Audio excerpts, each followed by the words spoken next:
You're listening to the Rewrite the Rules podcast. We are your hosts. My name is Harriet. I'm Beth. And I'm Natalie. You want to work towards achieving true food and body image freedom, you are in the right place. Rewrite the Rules podcast is your survival guide to letting go of harmful societal expectations and unlearning any unhelpful beliefs that are stopping you from having a healthy and loving relationship with food and yourself. Our mission is to help you feel heard, understood, and empower you to step out of the box and rewrite your rules so you can live life on your terms. Thank you for tuning in. Hello, everyone. Hello, guys. Welcome to episode 26 of Rewrite the Rules podcast.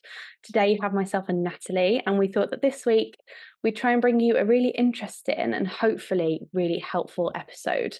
We're going to be talking all things hormones and their impact on our relationship with our bodies. Definitely, yes. We're having a proper girly chat this week. We realised that hormones are something we briefly touched on before, but never done a deep dive into. So we thought now would be the perfect time. And there's definitely been a huge increase in women becoming more educated on their cycles with easier access to information, the rise in popularity of cycle trackers, and I think the general increase in discussion around the topic too. So yeah, we just really want to contribute to the conversation. Absolutely, Nat. And I definitely think like my level of education and just self-awareness of my own hormones has just grown exponentially, especially over the past few years. So I think this is just going to be a really awesome topic to dive into, to share our personal experiences, because I know we've got a lot of them. So firstly, I'd like to ask our listeners a quick question. Have you ever noticed that your confidence is really, really high on one day to then wake up the next day and to feel it drop drastically? I know that I have, and I know that you probably have as well, Natalie. So actually, depending where you are in your cycle, hormones can really skew your perception of how you look and how you sort of perceive your body.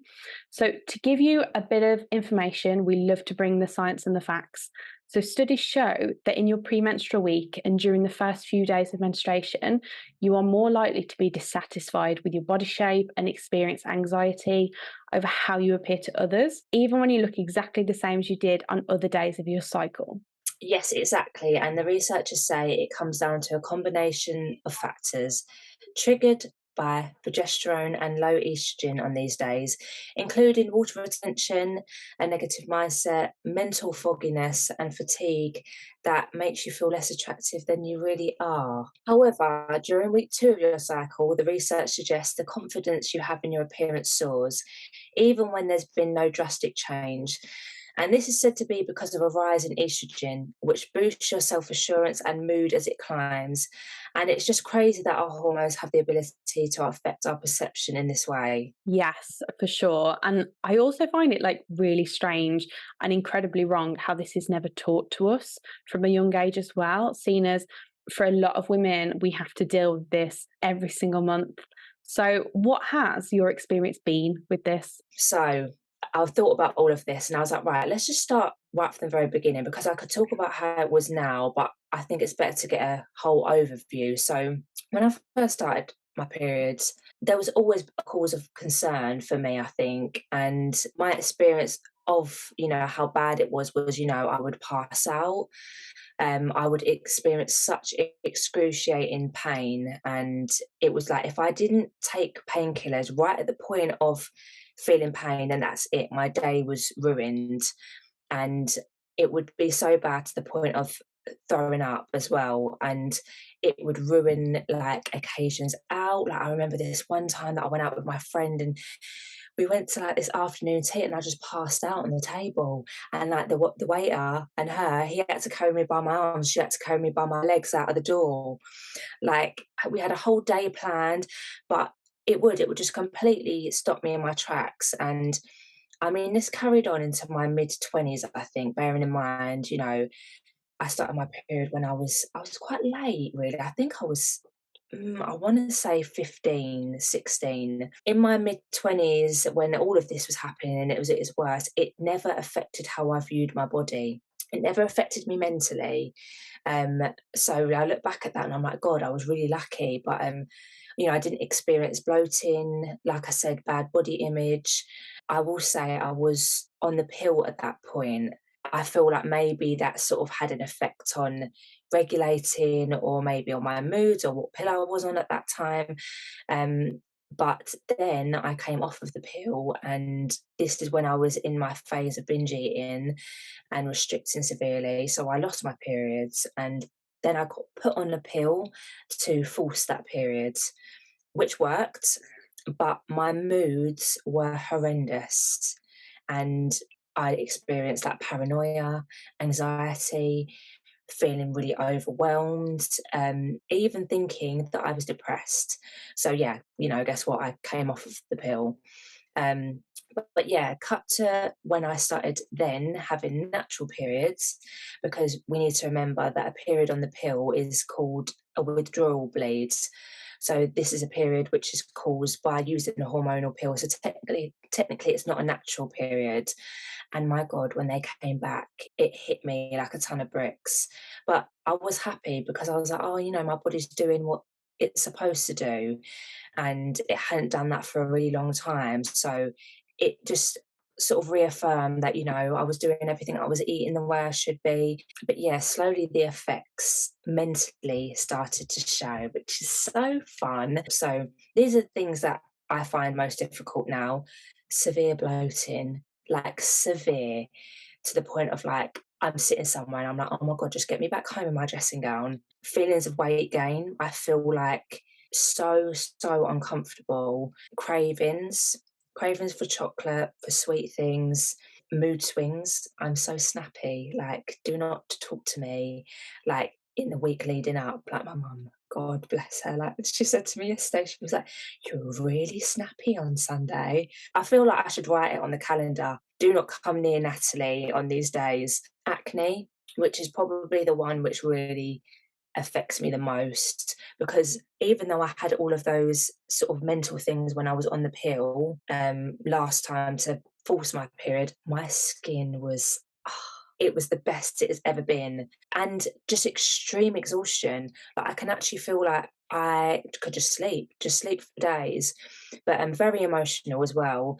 And yeah, right now it's quite difficult because I feel like there's probably like 1 week where I feel optimal Natalie in terms of my energy. But yeah, I can't really imagine having to deal with these effects that I'm dealing with now whilst I was dealing with binge eating. Oh, it would have been awful, in all honesty. And the things that I really have to work on now is controlling my mood, being really kind to myself, and not allowing these effects to control my everyday. I think it's something that so many of us suffer with, but still feel quite unable to talk about. So yeah, that's my experience, and I'd just be really interested to hear, do you have similar experiences? Are they different? Well, gosh, I knew obviously you'd had like a really tough time with periods, and obviously I hear you talk about it, but I just didn't realize to the extent.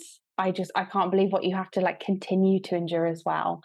And I just think it's so crazy what us women have to go through each and every month. I have friends that suffer with it as badly as you do, and it's debilitating at times. And I just think it's so horrendous, and my heart literally aches. I feel like my comparison to that, I've never like suffered really badly pain wise.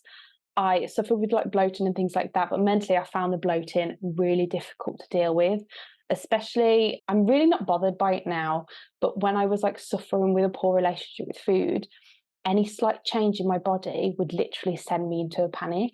So you can imagine, as soon as I was getting my period, it's very normal for you to bloat. It's normal for you to bloat anyway, but especially bloating is very much connected to periods. So the second my body would change, my brain just couldn't comprehend it, could not stand it. And I would just be so mean to myself. Definitely experience really loving my body one day and then wake up the next day completely hating myself. But I never thought for a second that it had anything to do with my hormones. I was literally just blaming myself and telling myself that I just hadn't tried hard enough the day before and things like that. I was just really just nasty to myself, showed no self-love, no self-care. And this was also the period where I was on the pill. So the pill just gave me bloating for no reason, which just didn't help, throwing that in the mix, especially when like I just didn't have a positive body image. However, for me, the biggest problem was emotions whilst I was on the pill. I had extremely low moods, and not just low moods. I had periods where I just felt nothing. This sounds so strange, but I like vividly remember like sitting in the car driving home from work and just feeling like empty inside. It wasn't happy, it wasn't sad, it wasn't in the middle. It was just nothing. When I try and describe it to people, it just felt like the extent of my emotions had just been dulled. Like my sparkle had just gone. And even when I was like super happy, there was almost like a limit on it. And just everything felt like it had been dulled. And I've been on the pill for years and years and years. I'd sought help from the doctors, and they were basically like, we can't do anything for you other than, do you want to be signed up for therapy? Or I had one doctor tell me I just needed to go on a holiday, which is not constructive advice, okay? What? Yeah. Get yourself to Marbella, darling. That will help. Yeah, that's genuinely what he told me. And obviously I left the doctors thinking, what the F? So I sort of decided to take it into my own hands. And it sort of went hand in hand as part of my journey whilst healing my relationship with food. Obviously, I'd got to a really good place with food. I'd got to a better place with exercise, a better place with my body. And I was just on a path of like reconnecting to myself. So I made the decision to come off the pill. I'm in like a long-term relationship, and I'm like, we're both not bothered by it. Let's just do it. Obviously, my partner could really see the effects on me, and he was very much convinced, this isn't you. I feel like this is the pill. So that sort of encouraged me to be like, I'm not crazy. Let's just try this, because I'd been on it for such a long time, and I'm just like, okay, this served me well when I was a young teenager, but it's not serving me anymore. So I'd been on it for 8 years and decided to come off. The impact that it had on my hormones and my body was just phenomenal. Obviously, there's pros and cons for everyone. Sometimes it works for people really well, other times not so much. You've obviously got to do what works best for you. But my natural periods returned literally straight away. I was very much expecting to wait 6 to 12 months before my natural cycle returned. Literally got straight back to normal after 8 years. And my emotions came back too, I will add. But I just began tracking everything using an app. And I think that was really, really helpful. There's so many apps out there to choose from. So this app, I'd obviously like take my temperature every day. It'd tell me like what part of the cycle I was on, but it'd also tell me how I'm probably going to feel. It would send me little notifications. You're probably going to feel irritable today, or the week after, you're probably going to feel really energized this week, and things like that. So this sort of encouraged my self-awareness. This encouraged my education, and it kind of just snowballed from there. Sorry for interrupting the episode, but we just want to give a very quick shout out to our sponsors, us. If you're loving this episode and the podcast so far and want to support this podcast further, then head to the link in the show notes and show your appreciation by donating us a coffee. We'd massively appreciate it. There are also other ways to support us for free, like dropping us a rating and review on whatever platform you're currently listening to us on. If you're watching us on YouTube, then please like and subscribe. And you can, of course, follow us on Instagram. It's at Rewrite the Rules Pod, and share our podcast with anyone that you think will love it. We do all offer our own coaching and therapy packages if you would like to work with any of us. All links to those and more info are all once again in the show notes. Now let's get back to the podcast. It sounds very ill-informed, but I just didn't realise how big of an impact your cycle had on your body until this point. So obviously now I know exactly what's going on and what to expect from myself mentally and physically during each part of my cycle. So for example, if my boyfriend sneezes and I'm sort of sitting there contemplating murder, I've probably got a week. I've probably got a week until my period. Stop. I'm done. It is that, isn't it? It's that. It's funny, but it's true. Yeah, it's that lip smacking when they're eating. When you're it could be the littlest thing. It's just the littlest thing, but it signals to me straight away, you know what, there's probably only a week to go. And it's normally very accurate as well. That's what's like crazy about it. But then other things, like if I get like a stomach discomfort and I'm not due my period, I can probably connect that with like my ovulation and things like that. So it's just so helpful to know. And I think there's just something about being self-aware in a situation and aware of your body that just makes it all easy to deal with. I can sort of, yeah, still kick off him sneezing 3 times in a row, but like take a step back and obviously educate him as well why I'm being a crazy bitch. Yeah. But you can sort of take a better approach and sort of ask yourself, okay, what can I do to help myself in this moment? How can I take care of myself? What do I need? Exactly like you, I'll have like a day of just complete fatigue. And I'm just like, okay, we're going to have a day of working from the sofa, put Harry Potter on, we're watching all of them. Yes, And that's that's the sort of day that you need. And honestly, I feel like my experience just comes from a place of gratitude because yes, I'm feeling all these emotions now, and sometimes they aren't great, but I am grateful for just feeling them. Going from emptiness to actually being able to pinpoint, I'm anxious right now, or I'm excited right now, or I'm pissed off right now. And like on days where you just feel like you could eat your whole way through your cupboards and just empty the fridge, at least you can pinpoint it. And I'm like, okay, Yeah. this is why I'm feeling this way. It's probably connected to my hormones and this point of my cycle. And also, like with body image, once again, like even when I am being a bit mean to myself or I wake up and I'm like not really vibing with what is looking back at me in the mirror, I can sort of still try and take a step back and take a neutral perspective of my body and just be like, okay, this isn't great, but I'm not going to feel either way. I'm just going to show my body the love that it deserves, the care that it deserves. That's sort of my experience. And I think that probably like leads nicely onto what advice we can give to like help you guys cope in obviously like the best way possible. Yes. I think it's really nice as well. My experience is so different from your experience. And like, I've also learned something from you there because I still feel like I'm very early on in my journey because the way we track ourselves is exactly the same. And I feel like you're a lot further on in that journey than I am. I feel like this is still so new to me. So I still feel like my body is like, whoa, what's going on? And like you say, we need to be thankful, as hard as I find it, for the fact that like my body is doing really what it's supposed to do, apart from the acne, which could take a step to the side and leave me alone for a bit. Yeah, I think it's really important because there might be a lot of people that are struggling, but it's really lovely to hear your experience because like you sound so positive about it. And I think that's what I say about the fact that I know that if I was struggling with what I'm struggling now in my eating disorder phase of having binge eating, then I would catastrophize everything. It would be the end of the world. But I have such a kind of way that I talk to myself, look at my body, that I take it completely differently. And yeah, so some of the things that I do, track your moods. Yeah. Write down, oh, on this day I feel like this. And then when you start to feel like that, instead of it making you feel like you've gone crazy, you can look back and it gives you that sort of reassurance. It gives you that feeling of relief of, right, this is why I feel this way.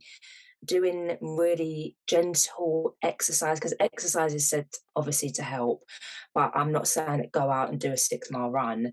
Like, it's things like stretching, yoga, doing meditation to calm yourself, self-care, and please eat enough, because we beat ourselves up so much, and especially for anyone struggling with anything eating disorder related, because we're very used to restricting, we get scared that, oh my God, I feel really hungry. Look, it is proven that your body needs more food, especially in the luteal phase. So this is the week before your period, and your body can require 100 to 300 more calories. And this is due to our basal metabolic rate. During this time, it increases 10 to 20%. And basically your BMR, it is the number of daily calories your body needs just to stay alive. So that's not the amount of calories you need because you've done a workout, or it's just the amount of calories you need to get through your day. So it's proven you need more food. So honour that and eat more. Absolutely. And you mentioning exercise as well. Try and be intuitive with exercise, especially if you are doing high intensity exercise or lifting weights. don't be hard on yourself when you walk into the gym and you can't lift half as much as you could the week before. It's really smart to actually tailor your training as well to your cycle, because you were going to have weeks where you do feel like you can run loads, and then other weeks where you're just like, I can barely even fit a walk in and I'm going to go lie on the sofa now. And that's completely normal. So do not punish yourself, firstly, for wanting to eat more, but then also for wanting to move less. That's a very common thing that we don't know enough about until like I actually educated myself. So I spent years training against my cycle instead of training with my cycle. And would get so disheartened. And it's all about just being kind to yourself and listening to your body, and also get enough sleep as well. Sleep is so important and integral, and get high quality sleep as well. So no sitting on your phone just before you try and get off. Prioritize your evening routine so that you get good quality sleep. Could not agree more. I feel like this is such a huge topic. Like, I feel like we could have said so much more. For anyone listening, if you do have any other questions, then please obviously do let us know. But yeah, it was so interesting to hear all of your experiences and relate them to mine. And also, like, I struggle a lot. I really try and manage it, and hearing that you have a positive experience gives me a lot of hope. So thank you for that. How long are you sort of into your journey? Because I'm about a year and a half now, I think. I would say I'm about half a year. Yeah. So, I mean, they say about 6 to 12 months on average for people to just get back to normal. I think that's why I was so shocked how it just happened straight away, because I was ready to wait a year just to even get my periods. And I think that's what I was as well. I was waiting and it came back straight away, and I was like, oh, right, okay. Like you say, in other ways, your body still needs to settle. And, you know, you've taught me loads of things as well. And definitely I'm going to research a lot more into the phases of my period, because I think, again, that will help me so much more in knowing why my body is acting the way it is. And we really hope that you all enjoyed listening. And thank you, Beth, for just telling me everything and opening up, because these chats need to happen. Yes, and thank you. I'm so sorry you've had to go through such hell to get here. Probably made a lot of the listeners feel so much better. Yeah, definitely. But until next time, everyone, we will speak to you all in our next episode. Absolutely. See you later, guys. Bye, everyone.